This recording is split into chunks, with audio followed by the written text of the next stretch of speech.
Vilayət müəllim, nazir olduğunuz vaxtlarda Azərbaycanın bəzi türk dövlətləri, məsələn, Türkmənistan, Özbəkistanla münasibətləri indiki qədər yaxşı deyildi. Hətta ciddi problemləri də vardı. Bununla bağlı hansı məqamları xatırlayırsınız? Bəli, o vaxtı şübhəsiz vardı. Nisbətən çətin dövrdür. Çünki Sovet keçmişindən yeni ayrılmışdıq. Hələ sanki insanlar hansı bir, necə deyərlər, sərvətə malik olduqlarını, milli dövlətin nə olduğunu elə bil bizim xüsusilə türk dövlətlərində kifayət qədər ya əhəmiyyət vermirdilər, ya anlamırdılar. Ona görə müxtəlif ambisiyalar olurdu. Bəzən ən belə sadə şeylər nəzərə alınmırdı.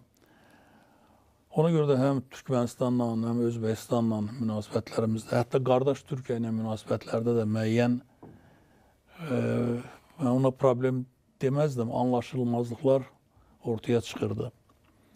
Məsələn, Türkmenistan prezidenti o zaman Saparmurat Niyazov Türkmenbaşı özün çox iddialı aparırdı və hətta yadımdadır ki, bir dəfə o zaman Türk Dövlətləri Təşkilatı deyildi, sadəcə Türk dilli ölkələrin dövlət başçılarının görüşləri keçirilirdi. Belə görüşlərin biri də İstanbulda baş tutdu. Görüşlərin sonunda həmişə bir bəyanat qəbul olunurdu və bu bəyanatda da keçmiş Dağlıq Qarabağın işğalına həmin dövlətlərin münasibəti bildirilirdi ki, bu Azərbaycan torpaqlarında erməni silahlı qüvvələri onları işğal ediblər, onlar çəkilməlidirlər, Azərbaycan öz tarixi torpaqlarına sahib olmalıdır.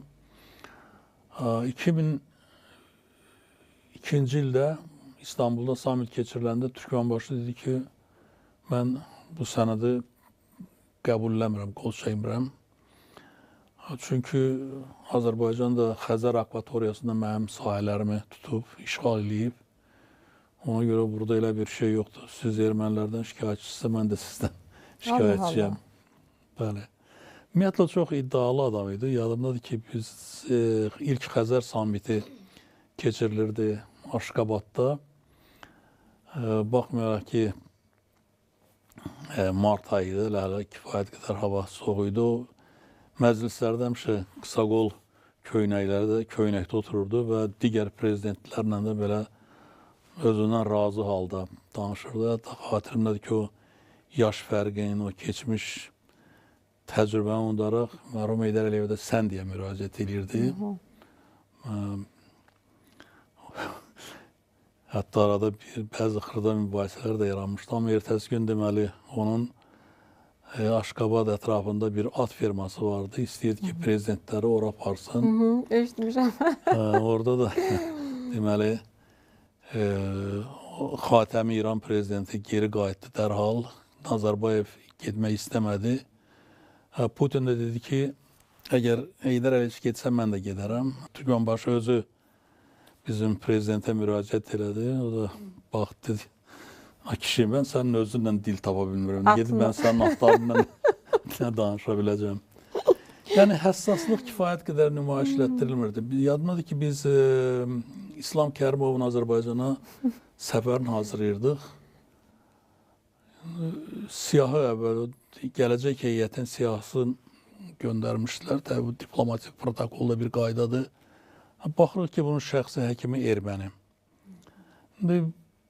Əlbəttə, bu biraz takt lazımdır, hissiyat lazımdır, qarşı tərəfə hörmət lazımdır ki, yəni əgər bu Ermənistanla Azərbaycan arasında münaqişə varsa, Ermənistan Azərbaycanın torpaqlarını işğal edibsə, yüzlərlə insanımız qətlə yetirilibsə, nümayişkarına şəkildə bu adamı bura gətirmək düzgün deyil.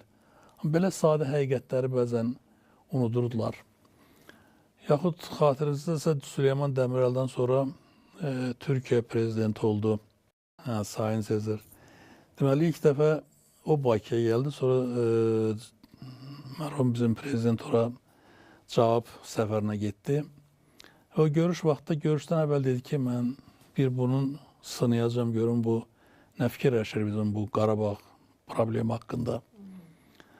Və bu tete-a-tet şəklində, yəni prezidentlər plus Xarici İşlər Nazirləri səviyyəsində olan bir görüşdü. Ona görə İlham Əliyev dedi ki, Sayın Sezer, siz bilirsiniz bizim üzləşdiyimiz problemləri. Mən artıq neçə ildə danışıqlar aparıram, amma görürəm ki, bu bir nəticə vermir. Xalq da bu problemin həllini məndən gözləyirdi. Ona görə mən düşünürəm ki, yəqin ki, bizim savaş açmaqdan başqa bir yolumuz olmayacaq. Və müharibə başlansa da müraciət edildiyimiz dövlət, qüvvə, güc ancaq Türk ola bilər. Siz bizə nə yardım göstərə bilərsiniz?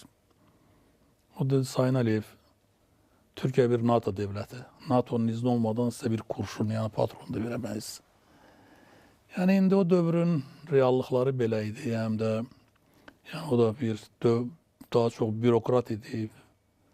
Və yəqin ki, cavabı da belə olardı. Amma belə cavab da bəzən insanı ruhdan salırdı, təklik hissin gücləndirirdi. Amma şükürlər olsun ki, vəziyyət dəyişdi.